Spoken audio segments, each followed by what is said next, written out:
Exiled at 14, she built a home inside an abandoned bunker. Arna Lindgren, who had survived 11 Dakota winters, told her bluntly, "When the real cold comes, you'll freeze in that hole, and every creature you've dragged down there will freeze with you." She had $3, no family within 500 miles, and a winter coming she had never seen. On January 12, 1888, the temperature dropped 40 degrees in 3 hours. But 5 months earlier, Elsa Gunnarsdottir had never seen snow deeper than her ankles.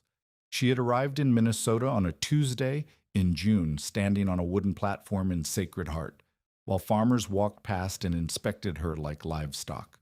14 years old, thin arms, a dress that had been washed so many times the pattern had faded to gray. The orphan train had carried her 1,100 miles from a Manhattan tenement where her parents had died coughing blood into rags, and now she stood in the sun while a woman named Mrs. Halvorsen pinched her arm to check for muscle. "She'll do," Mrs. Halvorsen said. "She can read. That's something." Reading! It was the only reason anyone had chosen her. The other children, the stronger ones, the boys, had been selected first. A farmer from Blue Earth County had taken one boy specifically because his shoulders were broad enough to plow. A woman from Marshall had chosen a girl of 16 because she looked old enough to cook for a harvest crew.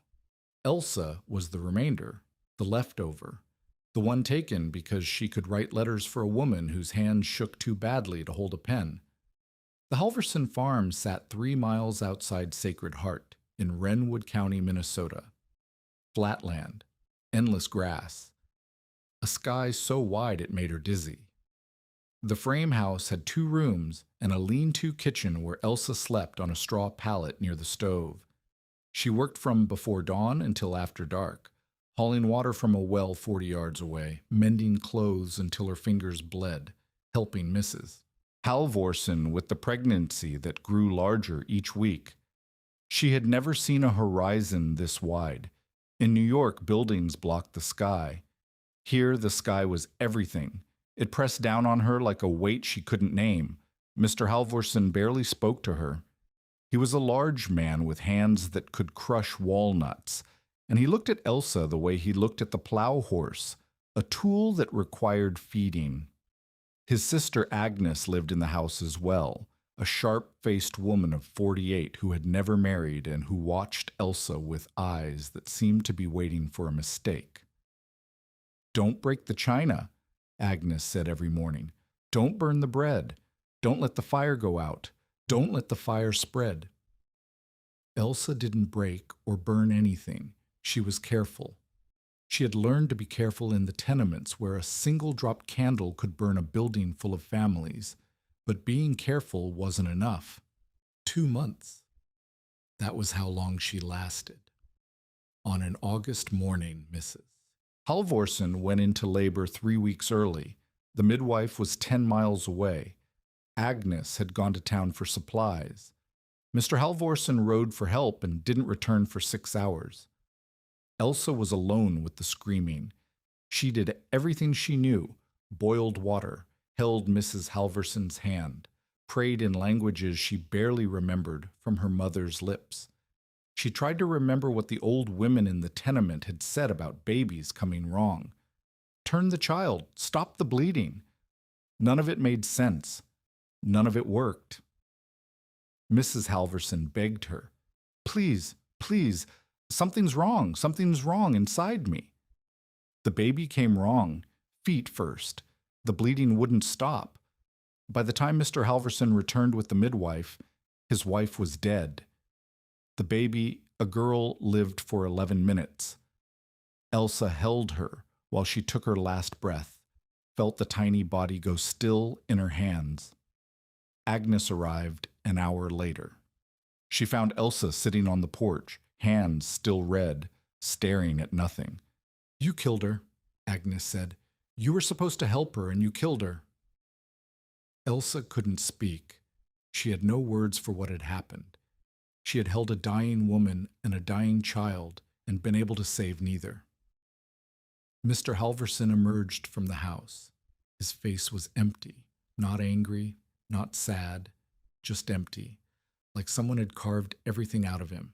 He looked at Elsa for a long moment, then reached into his pocket and pulled out 3 crumpled bills and 2 coins. "Get out," he said. "Take what you earned and get out. If I see you again, I'll beat you like I'd beat a horse thief."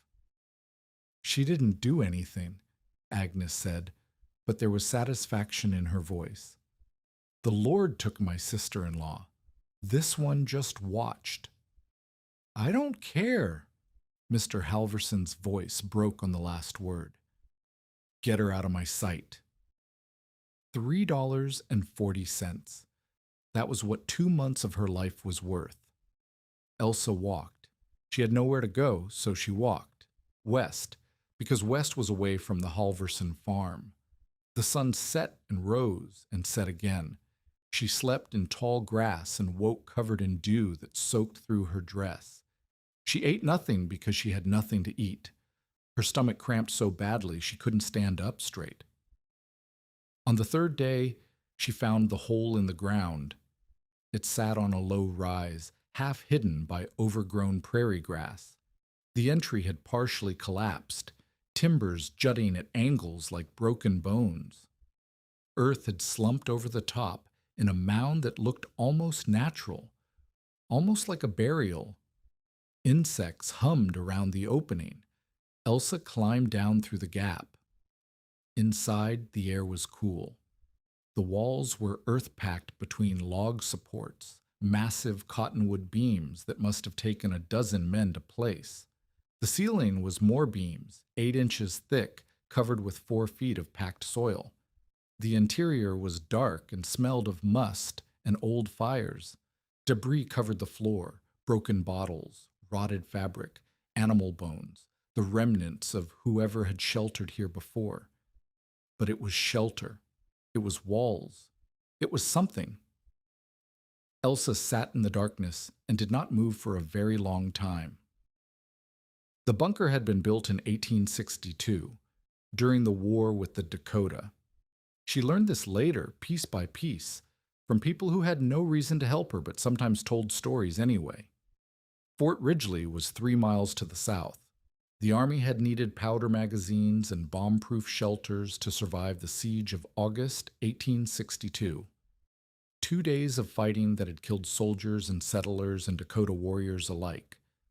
This structure had held ammunition, then soldiers, then nothing.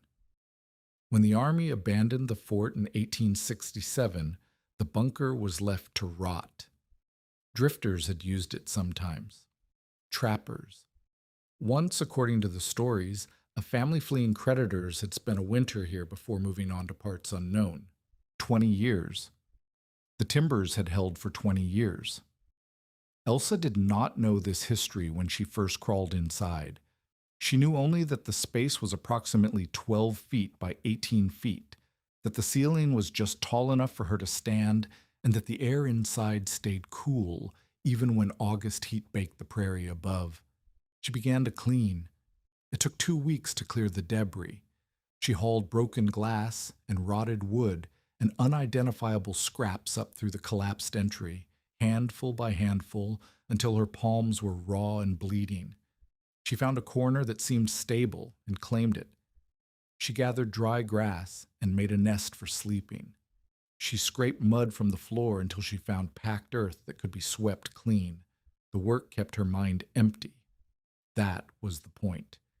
If she stopped working, she would think about Mrs. Halverson screaming, about the baby going still in her hands, about Mr. Halverson's empty face. So she didn't stop. On the 3rd day of cleaning, a man appeared at the entry. He was old, 50 at least, maybe 60, with a face weathered to leather and hands that looked like they could break rocks. He sat on his horse and stared down at her for a long moment, his expression unreadable. Then he dismounted slowly, his knees cracking like dry wood. "Thought I saw smoke," he said. He had a trace of an accent, Swedish, maybe Norwegian. "Didn't believe it. Nobody lives in Lindgren's grave." "Lindgren's grave?" He spat a stream of tobacco juice onto the ground. That's what they call it. My name's on the damn thing. He walked closer, peering at the bunker entry with eyes that had seen too many winters. I buried my first wife in a hole like this. Roof collapsed in 1871, crushed her while she slept. 4 feet of earth and timber straight down on her chest. She didn't even scream. The words fell into silence. Nobody lives underground anymore, he said. We learned better. Elsa stood at the entry, blocking it without knowing why. I live here now. The man studied her. His eyes were gray, pale as frost. You're the orphan train girl, the one Halverson threw out after his wife died. She said nothing. Agnes Halverson's been telling everyone you killed her sister-in-law. Says you stood there and watched her bleed out. Says the devil sent you from New York to punish good Christian folk. He watched her face. Did you kill her? She bled. Elsa's voice came out flat. The baby came wrong. I couldn't stop it. Babies come wrong sometimes. Happens to animals, happens to people. Doesn't make it anyone's fault. He shook his head. But that's not my concern. My concern is you'll freeze in that hole, and come spring someone will have to drag out your body and bury it proper. I'll manage. No. The word was flat, final. You won't. I've survived 11 Dakota winters. You know what that means. 11 times the cold has tried to kill me, and 11 times I've beaten it. I've buried 2 wives to this prairie, one to a collapsed dugout, one to lung fever. I run the largest sheep operation in Renwood County, 84 head, and I've never lost more than 3 animals in a single winter because I know what winter does. He stepped closer, close enough that Elsa could smell the tobacco and sweat on him. Do you know what winter does? Elsa didn't answer. It kills, he said.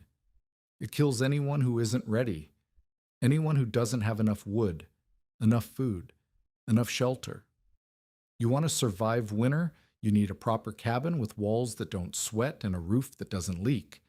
You need 60 cords of firewood to burn from October through April, and you need a man to cut that wood because a woman alone can't swing an axe 8 hours a day without breaking. He gestured at the bunker, at the collapsed entry, at the earth piled above, at the darkness inside. You have none of those things. This isn't shelter. This is a grave. When the real cold comes, 40 below, 50 below, the kind of cold that freezes spit before it hits the ground, you'll freeze in that hole, and every creature stupid enough to follow you will freeze with you. The words hung in the air. He wasn't threatening her. He was simply stating facts as he understood them. That made it worse. I can take you to the county poorhouse, he said. New Ulm. It's 60 miles, but I can arrange transport. You'd have a roof, food, a bed. You'd survive. I've heard about the poorhouses. Heard what? Children die there. They get sick and no one notices until it's too late. They get beaten for stealing bread. They disappear in the night and no one asks questions.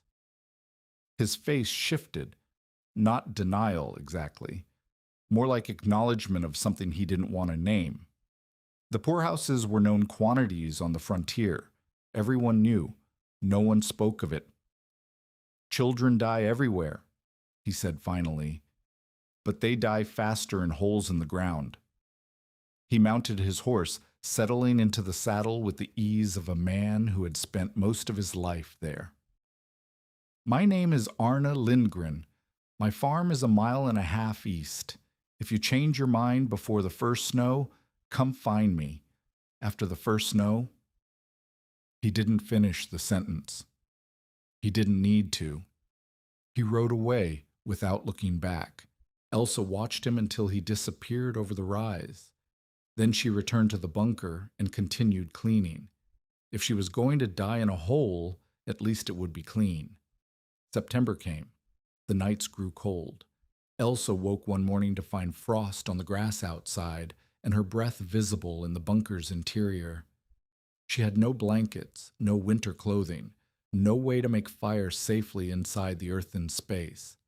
The walls were earth and logs. One spark could smolder for days without showing flame, then bring the whole structure down on her head. She lay on her grass nest and shivered and thought about Lindgren's words, thought about the poorhouse, thought about the baby going still in her hands. Then she noticed something. The frost had melted by mid-morning. The prairie above was warming in the sun. But inside the bunker, the temperature had barely changed. It was cool. It had been cool all night, but it was not freezing. The walls held a kind of warmth, a stored heat that seemed to radiate from the earth itself. She pressed her hand to the wall. Cool, but not cold. Not the killing cold of the air outside at dawn. She remembered the root cellars beneath the tenements in New York, dark spaces that smelled of dirt and potatoes. They never froze, even in January. The vegetables stored there survived the winter while the city above turned white with snow. The old women used to say, "The earth remembers summer. It holds warmth the way a grandmother holds a secret. Deep, quiet, reliable." Elsa found a flat stone and began to dig. She dug 6 inches down in the prairie soil outside the bunker and buried her last apple, a withered thing she'd found on a forgotten tree 2 miles south.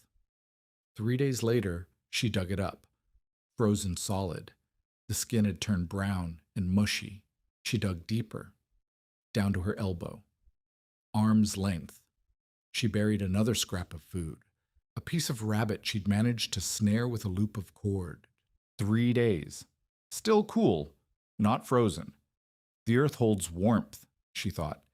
The deeper you go, the more it holds. The bunker ceiling was 4 feet of earth, 4 feet of packed soil between her and the sky. If the earth at arm's length stayed unfrozen, then the mass above her was insulation no cabin could match. The earth was a blanket. The earth was a shield. But the bunker had gaps. The walls were cracked where logs had shifted. The entry had collapsed partly open, letting wind whistle through on cold nights. All the earth in the world couldn't help if the wind found its way through. She needed to seal it, every crack, every gap, every place where cold air could enter. She needed to make the earth her shelter instead of her grave.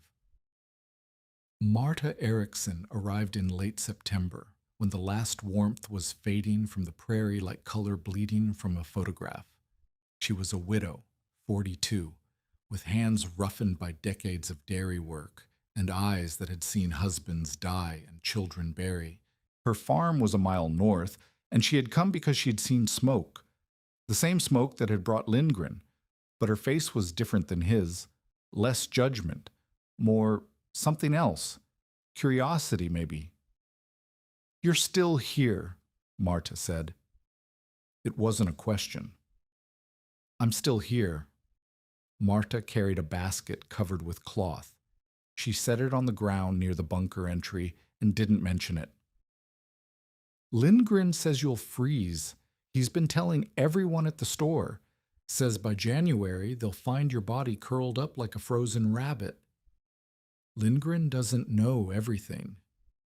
He knows winter. Marta looked at the bunker, at the earth piled above, at the logs jutting from the sides, at the darkness of the entry. "I came from Norway as a child, crossed the ocean at 6 years old, and nearly died twice before we reached land. My father built a house half in the ground when we settled in Wisconsin. The earth holds warmth, he used to say. The old ways work." Something sparked in Elsa's chest, a kind of recognition. "But earth also holds water," Marta continued. "That's what my father learned the hard way." "Water? Spring melt, heavy rain. The ground isn't just soil, it's rivers you can't see, underground streams that shift with the seasons. One good rain can turn walls to mud. One spring thaw can flood a dugout while you sleep. She paused. People have drowned in their beds, in their own homes, underground. The spark in Elsa's chest flickered. I'm not trying to frighten you, Marta said. I'm trying to help you understand. The earth can save you or kill you. It depends on how well you know it. Do you know this land? Do you know where the water flows? No. Elsa's voice was small. I don't know anything. Then you'll have to learn fast. Marta looked at her for a long moment. Really looked, the way no one had looked at her since she stepped off the orphan train. The basket has cheese and bread. You look like you haven't eaten in a week. I can't pay. You can work it off when you're able. I need help with the dairy sometimes. It's not charity, it's trade.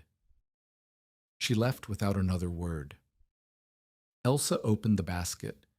The cheese was fresh, yellow, and sharp-smelling. The bread was still warm, wrapped in cloth that held the heat. She ate slowly, making each bite last as long as possible, and thought about water seeping through walls while she slept. October arrived with frost that didn't melt until noon. Elsa worked from dawn until dark, every day, without rest. Her task was simple to describe and brutal to execute. Seal the bunker. Make it hold warmth. Make it hold life. The walls had 47 gaps. She counted them, running her fingers along the logs in the darkness, feeling where cold air seeped through like water through a cracked dam. Each gap required clay. The creek bed a quarter-mile away had clay, gray-brown and sticky, and she dug it with her bare hands and carried it in her skirt. Mix with dried grass. Work it until it becomes smooth. Press it into the gaps. Pack tight. Wait for it to dry. Test for airflow by holding a candle near the patch and watching whether the flame flickers. Repeat. 47 gaps, some no wider than a finger, some as wide as her fist. Her hands cracked. The cold water and rough clay split her skin in places that wouldn't heal, deep fissures that bled and scabbed and split again every time she returned to work. She wrapped her palms in scraps of cloth torn from the hem of her dress and kept working. The dress grew shorter. The gaps grew fewer. Walls 30% sealed. Walls 50% sealed. Walls 80% sealed. The entry was worse. The collapse had left a gap 3 feet wide, open to the sky. Cold poured through it, every night like a living thing, hungry and searching. All her work on the walls meant nothing if the door was open. She needed timber to frame it properly. She had no timber. She had no axe to cut timber. She had no money to buy timber and no one who would sell it to her anyway. 3 miles south, the abandoned buildings of Fort Ridgely still stood, rotting but present. Elsa walked there on a morning when frost covered the grass like shattered glass. Her breath steamed, her fingers ached, but the fort was there, waiting. She found collapsed barracks, ruined stables, buildings that had stood for 30 years and were now slowly returning to the earth. And in the wreckage of one barracks, she found 3 cottonwood beams that had fallen from a roof but remained sound. 8 feet long, 6 inches in diameter. Heavy enough that she couldn't lift one off the ground. She could not carry them. She tied a rope around the first beam, a rope she had traded from Marta for half a day's labor, and dragged it. 3 miles. The beam scraped along the frozen ground, catching on rocks and roots. The rope cut into her shoulder, digging through the thin fabric of her dress until blood seeped through. She fell twice when her feet slipped on patches of ice. The second time, she couldn't get up for several minutes. She lay on the frozen ground and stared at the sky and thought about not moving. Then she thought about Mrs. Halverson dying while she watched, helpless. She got up, 1 beam per day, one shoulder destroyed, then the other. Her feet blistered inside her worn shoes, and the blisters broke, and she walked on raw flesh. But the beams arrived. 1, 2, 3. She set them as a frame around the entry. Header on top, supports on the sides, packed earth around the base. The opening shrank from 3 feet wide to 3 feet by 3 feet, small enough to close with a hide flap. She didn't have a hide. Marta Erickson came again in mid-October. She needed fence mending, she said. The work would take 4 days. Payment would be whatever's fair. Elsa mended fence for 4 days. Her hands bled onto the wire. Her back screamed from bending. But she mended every broken strand, every rotted post, every gap where Marta's cows might escape. When she finished, Marta gave her a deer hide, tanned, supple, large enough to cover the entry. "Found this in the barn," Marta said. "Must have been my husband's. No use to me." They both knew it was a lie. Neither mentioned it. Agnes Halverson found her in the Birch Coulee General Store on a morning when the first real cold was settling over the prairie. Elsa had walked 4 miles to buy salt, 4 miles in thin shoes, her feet wrapped in rags inside the leather. Salt was the last thing she needed. Without it, she couldn't preserve the rabbit meat that was her only reliable food source. She had 90 cents left from her original $3.40, having spent the rest on a knife, thread, and 2 candles. The salt cost 40 cents. She was reaching for the paper package when Agnes appeared at her shoulder. "You're not welcome here." Elsa turned. Agnes's face was sharp with something that had been building for 2 months, a hatred that had been fed and watered and tended like a garden. "I need salt," Elsa said quietly. "I don't care what you need." Agnes stepped closer. Other customers had stopped their shopping. The clerk behind the counter watched with wide eyes. "You killed my brother's wife. You killed my niece before she could take a single breath. And now you live in a hole in the ground like the animal you are, pretending you're something other than a city rat who brought death to decent people." The store had gone completely quiet. "Go back to New York," Agnes said. "Go back to whatever gutter produced you. You're not wanted here. You're not welcome here. And if God has any sense of justice, you won't survive to see spring." Elsa looked at the salt in her hand, looked at Agnes's face, the triumph there, the satisfaction of having an audience, looked at the other customers who avoided her eyes. She set down the salt. She turned. She walked out. 4 miles home in the cold. No salt. No way to preserve food. The rabbit she had snared would rot before she could eat it all. She made it back to the bunker as the sun was setting, her feet numb and bleeding inside their wrappings. She sat in the darkness and pressed her hands against the earth walls and felt the stored warmth that no one in that store understood. "They think I'm dying," she thought. "They're waiting for me to die." "The earth doesn't forget summer," she answered herself, "even when everything else does." November came hard. The first real snow fell on October 28th, 2 inches, melted within days, but a warning written in white across the prairie. The ground began to freeze. Clay work became impossible. The material turned stiff and crumbled when she tried to shape it. Elsa shifted focus. Interior preparation. A sleeping platform 18 inches off the floor, because cold air sinks and warm air rises. The platform was rough, boards salvaged from the fort, lashed together with cord, but it kept her body away from the coldest layer of air. Storage alcoves carved into the earth walls for food. Dried grass, 8 inches thick, lining the floor for insulation. She ate rabbit when she could catch it, roots when she couldn't, Marta's charity when there was nothing else. Her dress hung loose, her ribs showed when she washed in the cold creek.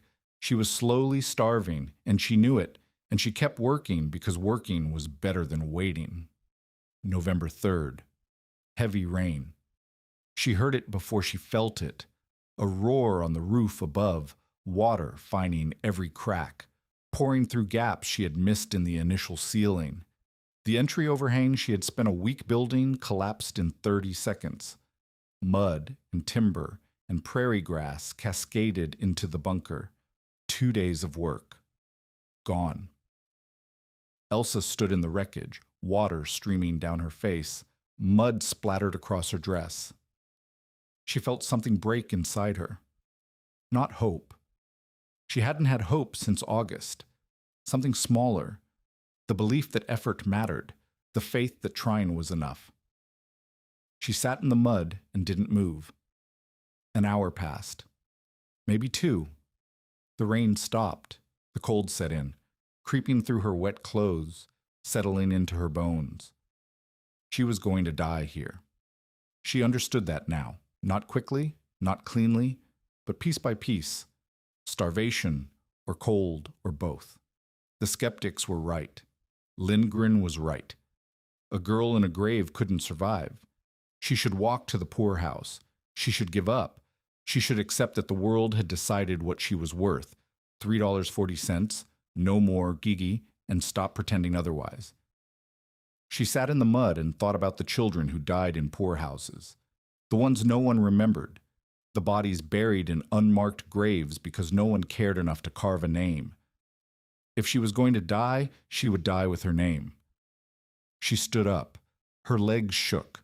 Her hands were numb. She began clearing the debris. November 7th, 4 degrees above zero at dawn. Marta Eriksson arrived with 2 draft horses and a sledge. The horses steamed in the cold air, their breath rising in plumes. Marta sat on the driver's seat wrapped in a wool blanket. "I need help moving hay," she said. "The work will take most of the day. Payment is labor for labor." The sledge happened to have a bundle of salvaged lumber strapped to the back. Good boards, straight and dry.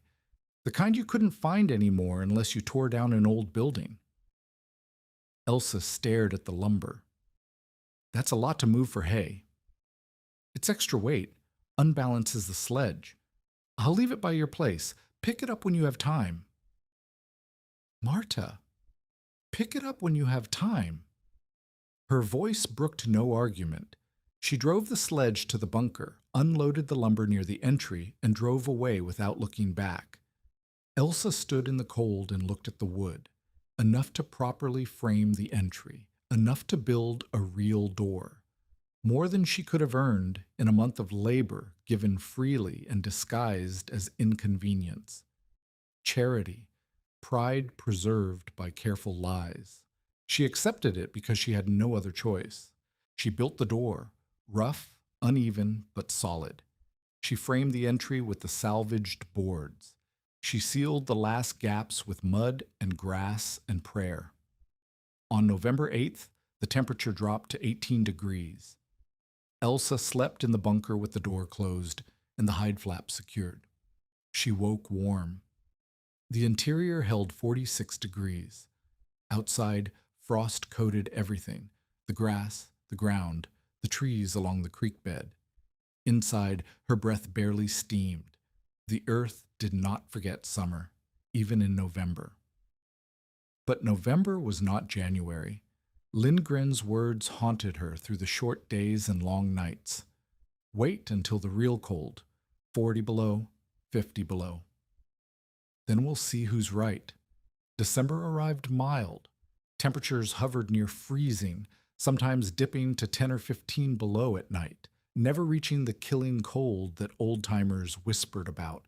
The old-timers remembered the hard winter of 1880 and 81, when snow fell for 7 months straight and the railroad stopped running. They remembered friends who had starved, children who had frozen.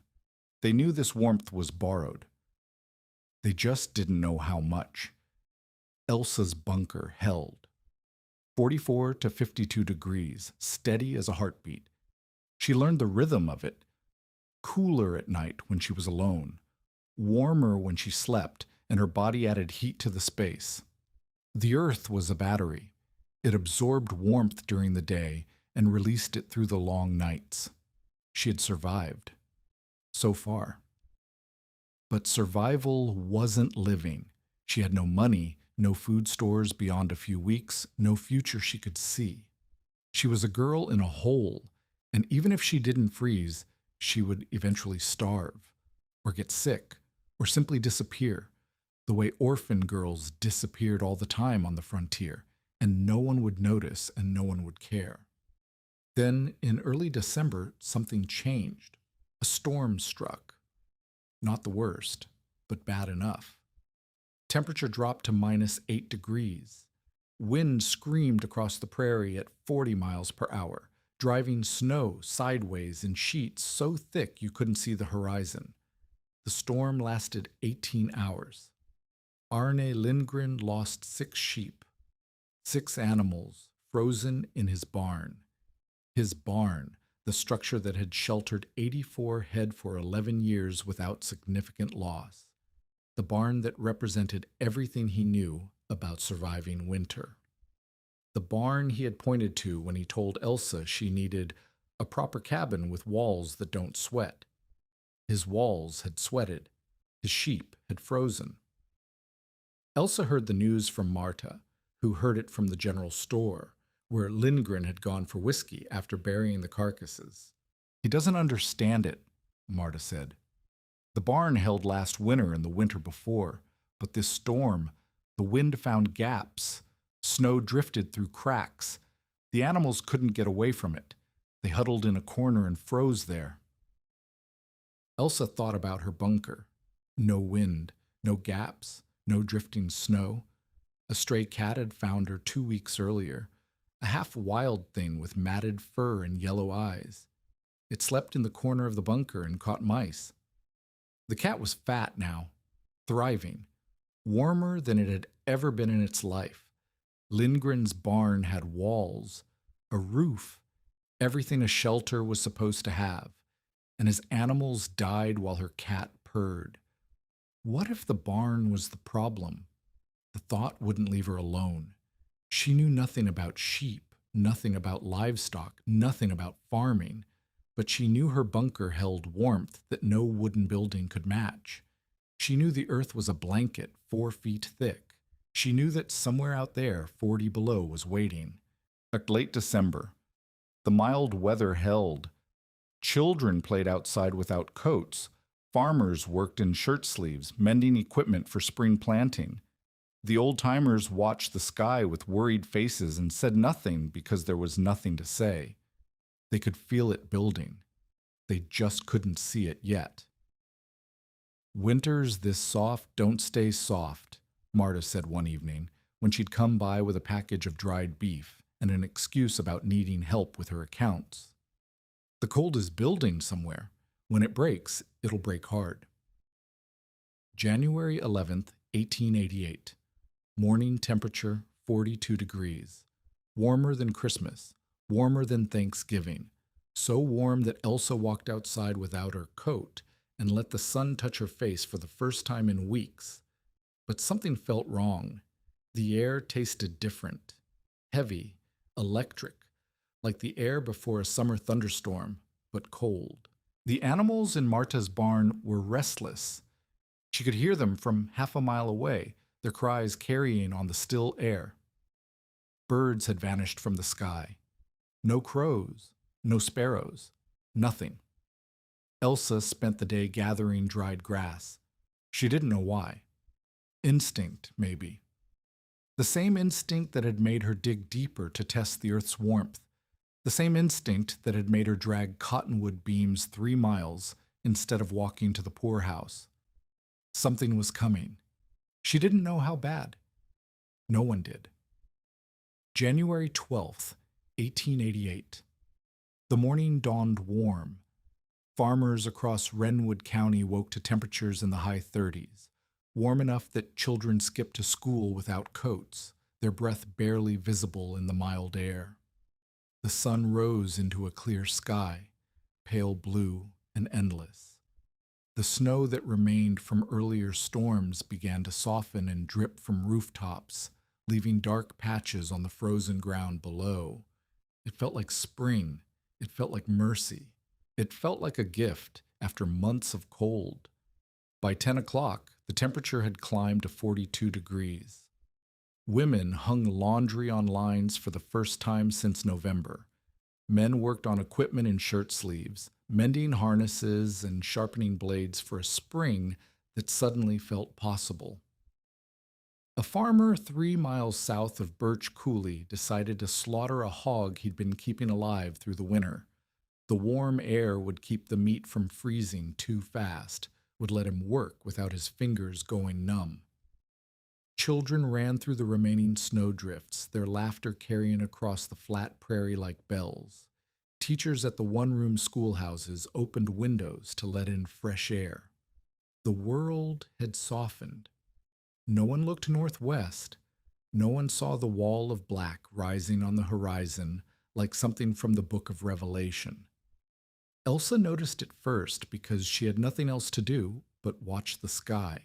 She stood outside her bunker at 11 o'clock, letting the warmth touch her face, feeling the sun on skin that had been wrapped in wool and darkness for months.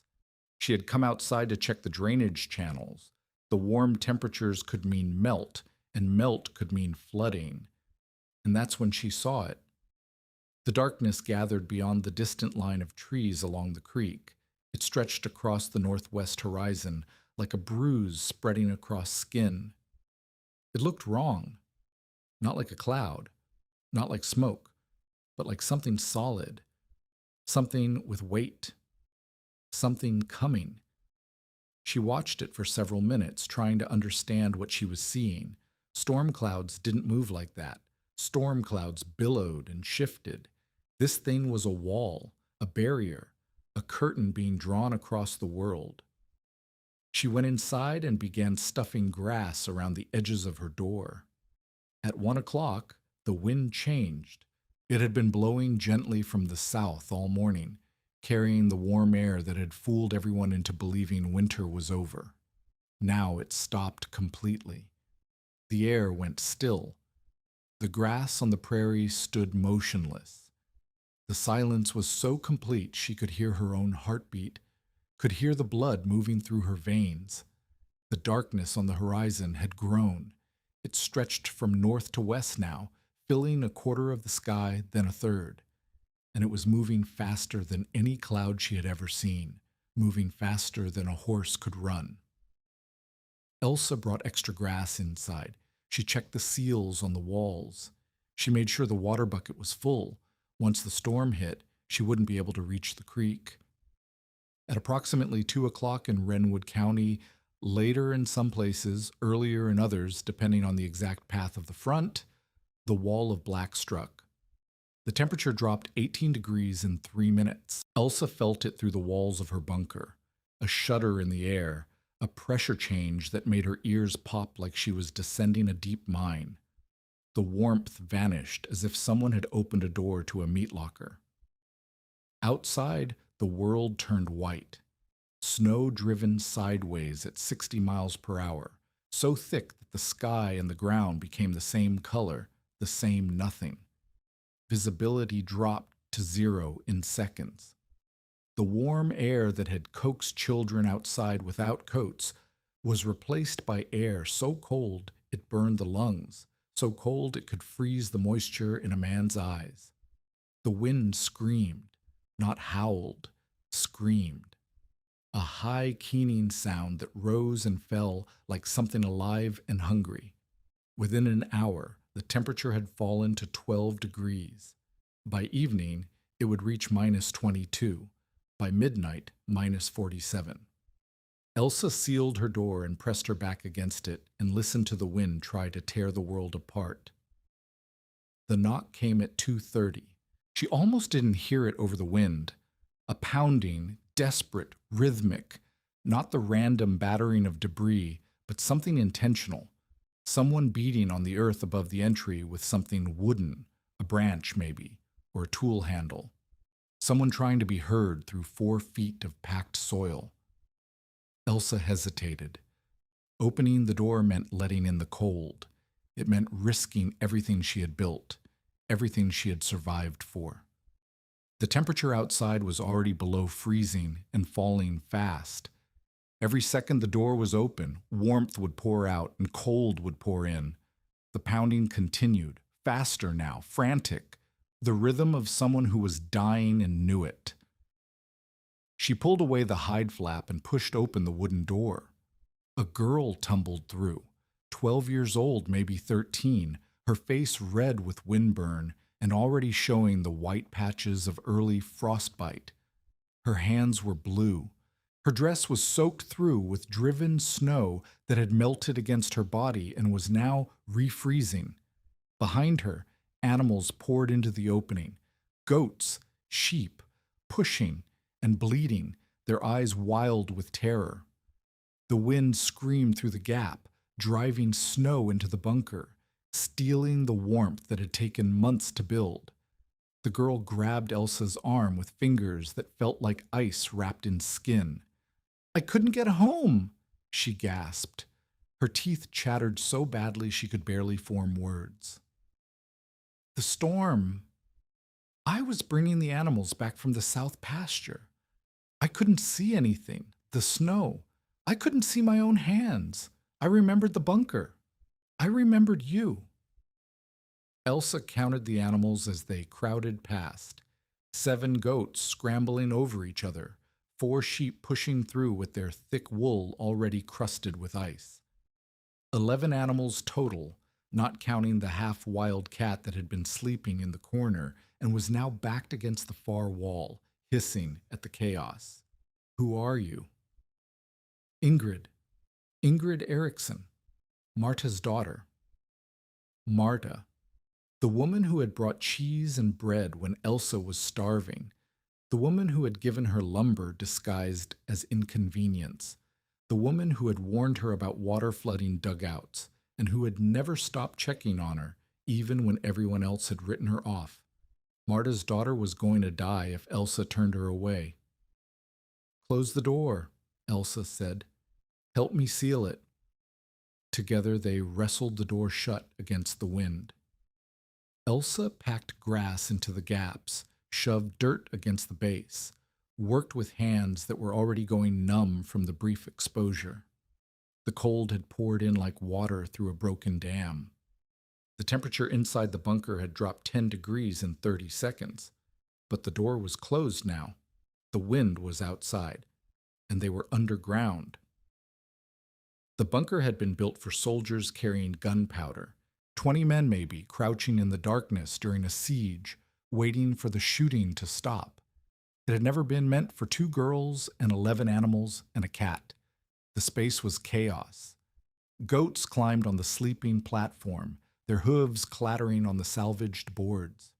Sheep huddled in corners, their thick wool steaming as it absorbed the warmer air, their bleating echoing off the earthen walls. The cat yowled from somewhere in the darkness, and Ingrid collapsed against the wall, shaking so badly her entire body seemed to vibrate. "I was a mile from home when the storm hit," she said through chattering teeth. "I tried to keep walking. I knew the direction. I thought I knew. But the snow, it was everywhere. I couldn't see the horizon. I couldn't see the ground. I couldn't see my own hands in front of my face. The animals started dying." Her voice broke. One of the goats, the little brown one, the one Mother named Pepper, she just fell down. She fell down in the snow and didn't get up. I tried to pull her, I tried to carry her, but she was already stiff, she was already frozen, so I left her. I left her behind. Elsa pulled the girl close, sharing body heat, feeling the ice in Ingrid's clothes begin to melt against her own dress. "You got 11 here. You saved 11. There were 15. Ingrid's voice was barely a whisper. 15 animals. I lost 4. 4 animals dead in the time it took to walk a mile. 4 animals frozen in a storm that had arrived without warning, that had turned a spring morning into a killing ground in minutes. Outside, the wind had reached a pitch that sounded less like weather and more like rage. The door shuddered in its frame.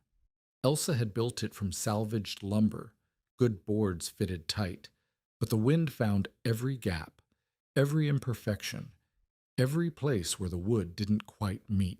She stuffed grass into the cracks. She piled dirt against the base. She worked until her fingers were raw and bleeding, and the sound of the wind was muffled enough to think. 3 o'clock. Temperature outside, approximately 10 degrees and falling. The bunker's interior held steady at 44 degrees. 14 bodies now, 2 human, 11 livestock, 1 cat. 14 sources of heat, all breathing, all living, all pouring warmth into the enclosed space. The animals generated heat through digestion.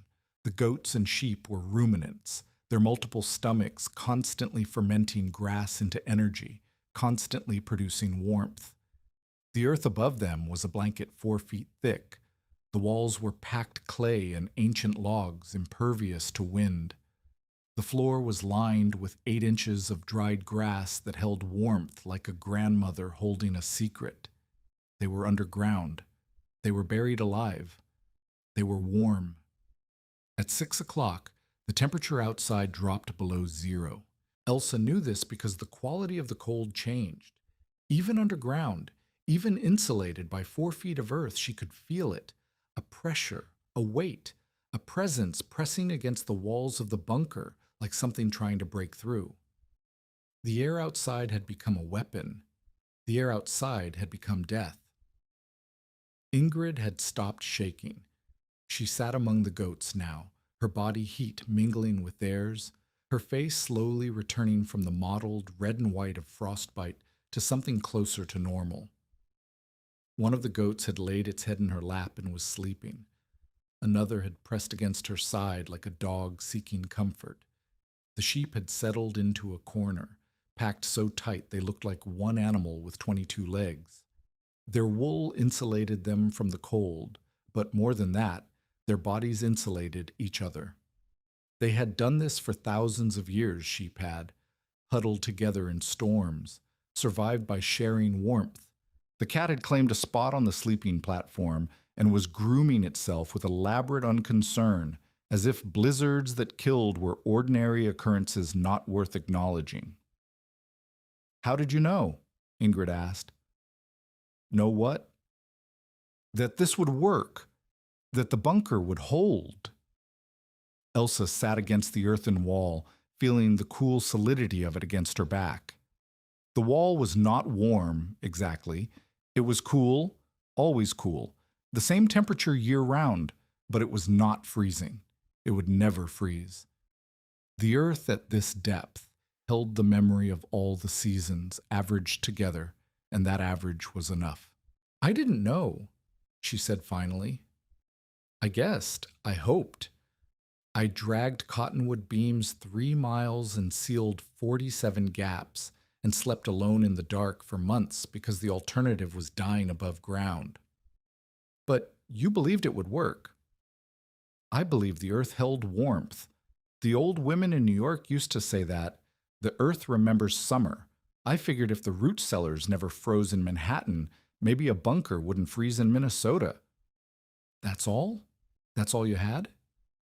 "That's all anyone has.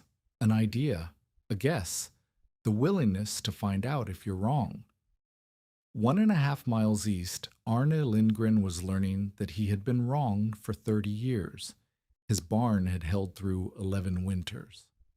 Wooden walls, wooden roof, gaps stuffed with straw for insulation. He had built it himself in 1877, using lumber shipped from Minneapolis at considerable expense. It was the largest barn in Renwood County, the best maintained, the most carefully designed. He had 84 sheep in that barn, 12 cattle, a lifetime of work. At 6 o'clock on January 12th, the wind found the barn's weaknesses.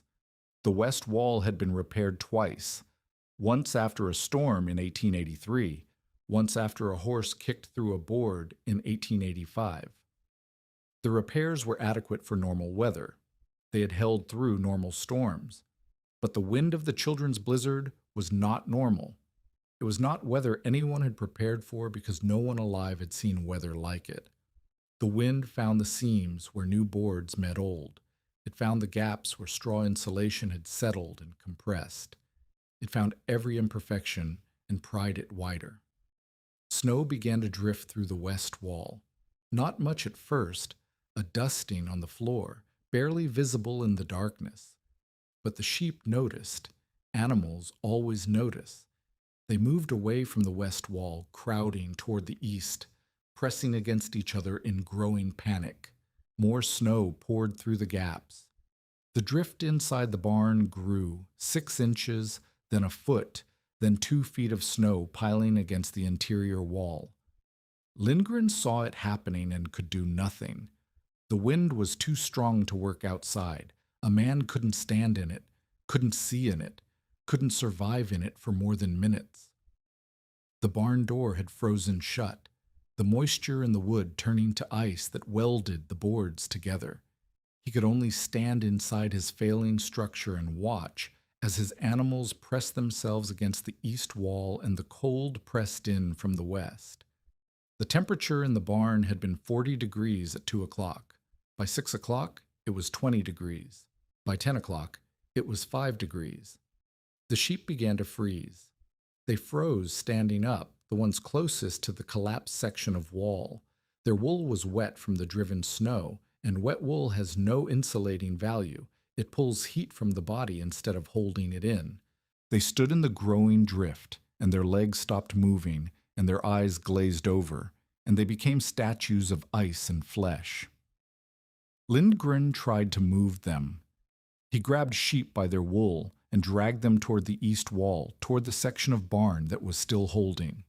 But there were 84 animals and 1 man, and the cold was everywhere now, and for every sheep he moved, another stopped moving. At midnight, the west wall collapsed. The weight of driven snow against the boards was more than the aging structure could bear. The wall didn't fall. It exploded inward, boards splintering, posts cracking, the whole section giving way at once. Snow and wind poured through the gap like water through a broken dam. The sheep stampeded. Some ran toward the door, still frozen shut. They piled against it, crushing each other, suffocating. Some ran toward the east wall. They made it, huddled there, survived for a few more hours until the cold found them too. Some ran directly into the storm. Lindgren screamed at them, fought them, tried to herd them back into what remained of the barn. But the animals were blind with terror, deaf to anything but the wind, driven by instincts that said run, run, run away from the killing cold. They ran into the white void and vanished. He found 3 of them, an hour later, huddled against a fence post 50 yards from the barn, frozen solid. Their wool was rimed with ice an inch thick. Their eyes were open, staring at nothing. They had died standing up, still trying to walk, still trying to escape. 2 o'clock in the morning, January 13th, 1888. The temperature outside had reached its lowest point, minus 47 degrees at Moorhead, and similar readings across the region. The cold was so intense that trees exploded, the sap inside them freezing, expanding, splitting the trunks with sounds like gunshots. The cold was so intense that metal burned exposed skin on contact.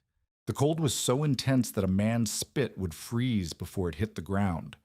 The wind had slowed slightly, but the cold had deepened into something that felt permanent, something that felt like it would never end. Inside the bunker, Elsa woke from a half-sleep to silence. Not true silence. The wind still moaned outside, a low, endless sound like grief. The animals still breathed and shifted, their bodies a warm mass of wool and fur and life. But a different quality of sound, muffled, distant, like the world above had been wrapped in cotton. She checked the door. It was buried. Snow had drifted against it during the night, packing tight against the wood, sealing them in. She pushed against the door, and it didn't move. She pushed harder. Nothing. For a moment, panic flared in her chest. They were trapped, no way out. If the bunker caught fire, if someone got sick, if the air ran out, if the earth decided to collapse. But the air wasn't running out. The earth above them was porous enough to let oxygen seep through. She had learned that over months of living here. She wasn't suffocating, she wasn't dying, and they weren't going to freeze. The interior temperature had dropped to 36 degrees, cold enough to see their breath in the lamplight, cold enough to make the sheep huddle tighter, but nowhere near deadly. The earth mass above them had absorbed warmth all through the fall, storing the heat of summer in its dense clay and soil, and now it was releasing that warmth slowly, steadily, like a grandmother telling a story that would last all winter. Elsa checked on the animals, all 11 alive. The goats were sleeping in a pile, their bodies intertwined, their breath coming slow and even. The sheep had pressed into their corner so tightly she couldn't count individual bodies. The cat had claimed the warmest spot in the bunker, a depression in the grass bedding where body heat collected, and was sleeping with its paws tucked beneath its chest. Ingrid was awake, watching her. "I dreamed the storm was over," Ingrid said. "I dreamed we walked outside and the sun was shining." "It's not over yet." "I know." She paused. "But we're going to survive, aren't we?" Elsa looked at the earthen walls, at the massive timbers above them, at the 4 feet of packed soil that separated them from the killing cold. She thought about Arne Lindgren and his wooden barn. She thought about the poorhouse in New Ulm, where children died in the night. She thought about Mrs. Halverson bleeding out while she watched, helpless. "Yes," she said, "we're going to survive." The storm broke at dawn. Elsa heard it first, a change in the wind's pitch, a lessening of pressure against the buried door. The moan became a whisper, then a murmur, then silence. Real silence. The silence of a world exhausted by violence. She dug through the snow with her bare hands, pushing and scraping at the packed drift until her fingers bled. Ingrid helped, working beside her, both of them gouging away at the white barrier. The snow was dense, wind-packed, almost like ice, but they dug and dug until light appeared. Cold light. Hard light. The blue-white light of a winter dawn. Elsa pushed through the last of the drift and emerged into a white wasteland. The prairie had been transformed. Snow lay in drifts 10 feet high, sculpted by wind into shapes that looked almost intentional, curves and waves and ridges like a frozen ocean. The familiar landmarks were gone, buried or erased. The air was still brutally cold, minus 31 degrees, but the wind had stopped. The sky was blue, pale and distant.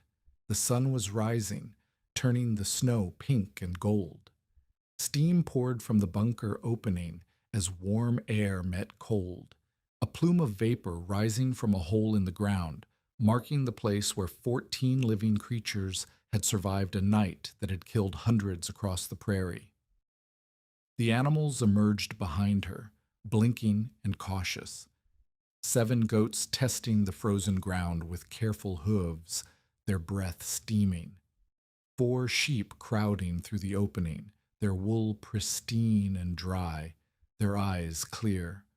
The cat emerged last, looked at the snow with undisguised contempt, and immediately retreated back into the warmth. Ingrid climbed out and stood beside Elsa, staring at the devastation. The silence was immense. Nothing moved, nothing called. The birds were gone, the rabbits were gone. Everything alive was either dead or hiding. "We made it," Ingrid said. Elsa didn't answer. She was looking toward the east, toward the Lindgren farm. She could see smoke rising, not the smoke of a cooking fire. That smoke would be thin and white, wood smoke curling from a chimney. This smoke was thick and dark and wrong. The smoke of something large burning. Bodies, maybe. Carcasses. A barn. "Stay here," she told Ingrid. Keep the animals close. Don't let them wander into the drifts. She walked east, following the ridge where the snow was shallow enough to pass. She found Arne Lindgren at 10 o'clock, standing in the wreckage of his life. The barn was destroyed. The west wall had collapsed completely, and the east wall had followed sometime during the night, unable to bear the unbalanced load. What remained was a skeleton of posts and beams, ribs of a dead animal jutting toward the sky. Snow filled the interior, packed tight around the bodies of the sheep that hadn't escaped. They were everywhere, frozen in the snow, frozen against the walls, frozen in piles where they had huddled for warmth that never came. Some had died standing up, their legs locked in the moment of their last step. Some had died lying down, their heads resting on each other's bodies as if sleeping. Some had died running, their frozen corpses half buried in drifts yards from the barn. Lindgren stood in the middle of the wreckage. He wasn't moving, wasn't digging, wasn't counting, just standing. When Elsa approached, he didn't look up. 53, he said. His voice was flat, hollow. 53 sheep dead, 8 cattle. I started with 84 head and 12 cattle. Now I have 31 sheep and 4 cattle. Elsa said nothing. I've got 31 animals left, 31 out of 96. He kicked at a drift of snow, revealing a frozen sheep beneath it. The animal's eyes were still open, still staring at nothing. My barn held for 11 years. 11 years. And in one night, he stopped. His hands were shaking. His whole body was shaking. The wind found the gaps. The snow found the gaps. Everything I built, everything I knew, it wasn't enough. I stuffed those walls with straw. I sealed every crack I could find. I did everything right. He finally looked at her. His face was haggard, the face of a man who had aged 10 years in one night. His eyes were red-rimmed, though whether from cold or tears or simple exhaustion, Elsa couldn't tell. "What about you?" he asked. "What about your hole in the ground?" 11 animals, Elsa said. 7 goats, 4 sheep. Marta Eriksson's daughter brought them during the storm. She couldn't make it home. And? All 11 survived. So did Ingrid. So did I.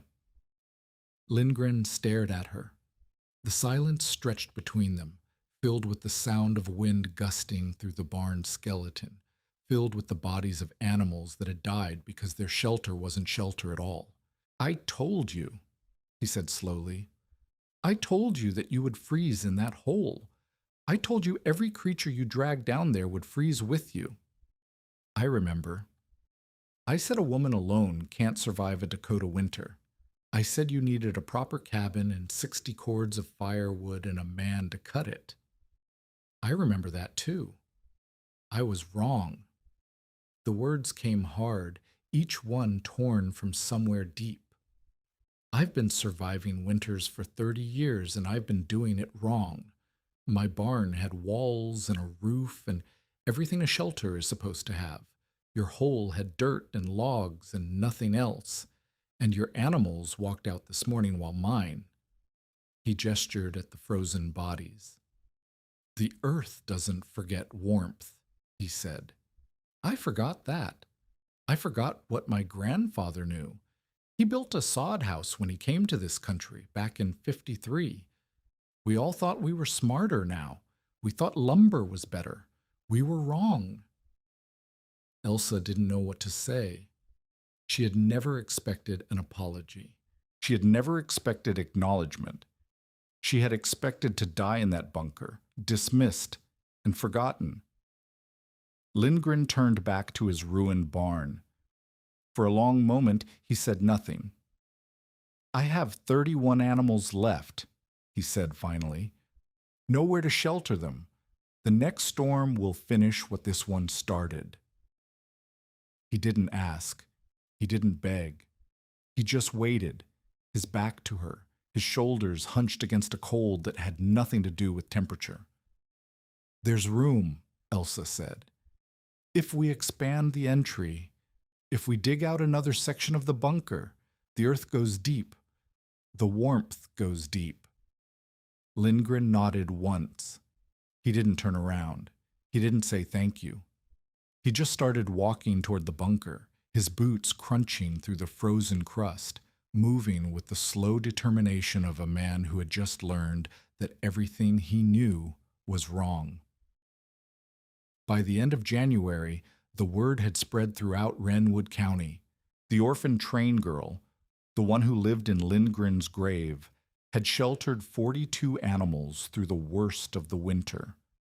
Lindgren himself had helped expand the entry, digging through frozen earth with picks and shovels, widening the space until it could hold his remaining flock alongside Elsa's original 11. The interior temperature never dropped below 34 degrees.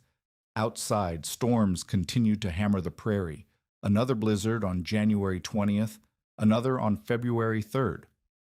Temperatures plunged to -40 and beyond, but underground, the earth held.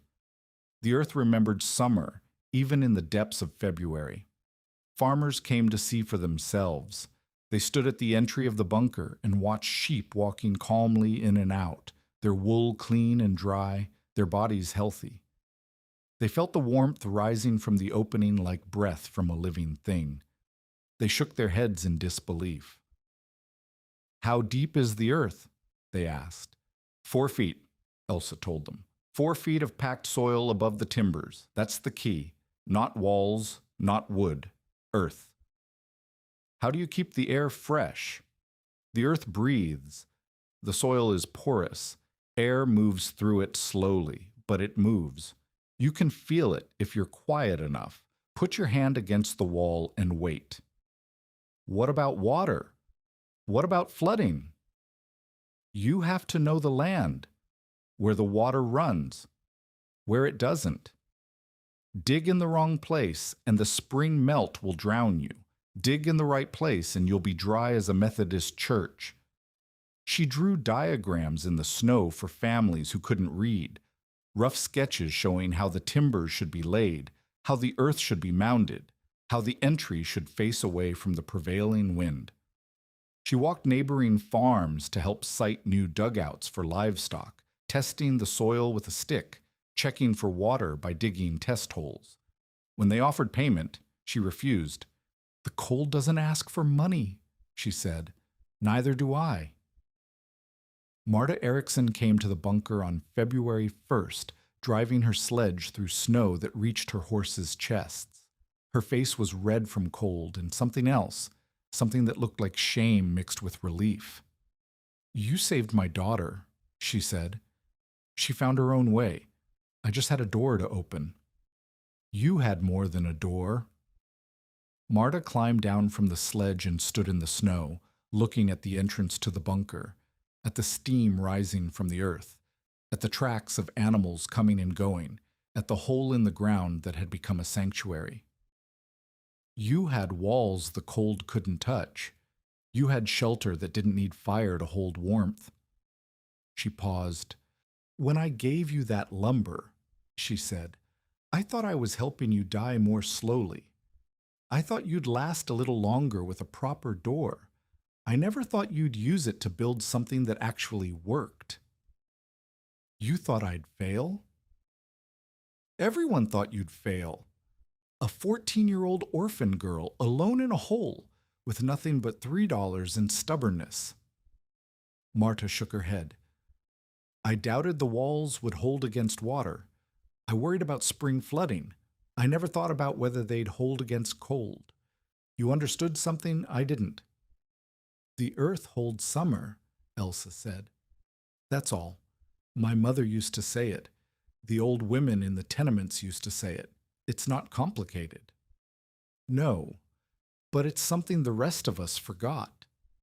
Marta looked at the bunker for a long moment. "My grandfather built a half-underground house in Norway. When we came to America, my father built one too, in Wisconsin. Then we moved here, and everyone was building wooden houses, wooden barns, because that's what Americans did.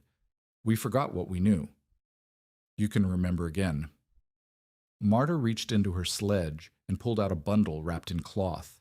Inside was a dress, heavy wool, dark blue, sized for a girl who had grown taller over the winter. For you, Marta said, trade for what you taught me. This time, Elsa didn't argue about charity. Agnes Halverson never came to the bunker. She never acknowledged what Elsa had done. When others spoke of the orphan train girl who had saved the town's livestock, Agnes sat in silence. When the Lutheran church in Birch Coulee held a service of thanksgiving for those who had survived the blizzard, Agnes sat in the back pew and kept her eyes on her hymnal. Someone asked her, afterward, what she thought about the girl who had predicted the earth would hold. God protects the simple-minded, Agnes said. Even a stopped clock is right twice a day. She never apologized. She never admitted she was wrong. She went on living in the house she had shared with her brother, watching the prairie through windows that faced away from the bunker, pretending that Elsa Gunnarsdottir did not exist. Some doubts don't convert. They simply go silent. But silence was enough. Elsa didn't need Agnes's blessing. She didn't need acknowledgement from people who had wished her dead. She had her bunker. She had her name. She had survived. That was more than $3.40. That was everything. By spring of 1888, 7 farms in Wrenwood County had dug earth-sheltered livestock bunkers. Elsa helped site 4 of them herself, walking the land with farmers who had once refused to meet her eyes, showing them where the water table ran shallow and where clay held firm. She asked nothing in return. Lindgren donated the first lumber payment, he said, for lessons he should have learned 30 years earlier.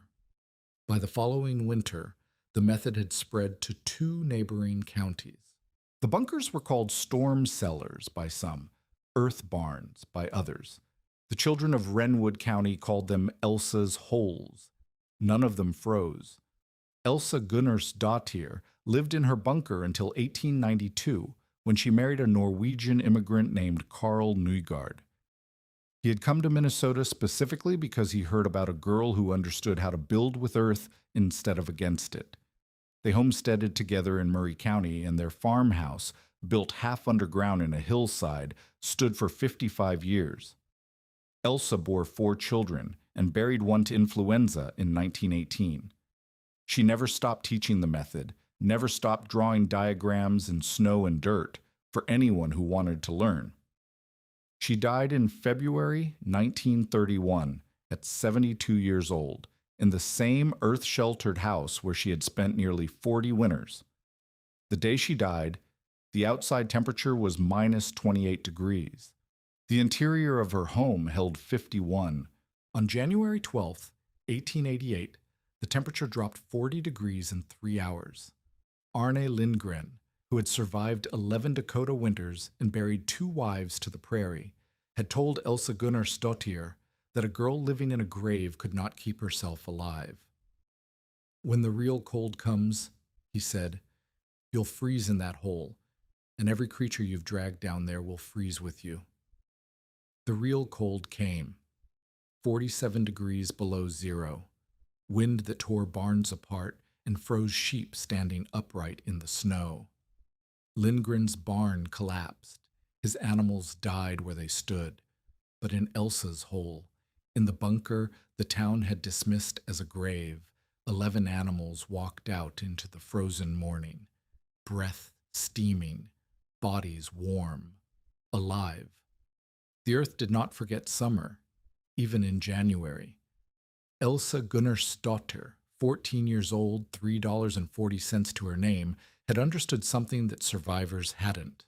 The ground holds warmth, even when everything above it dies.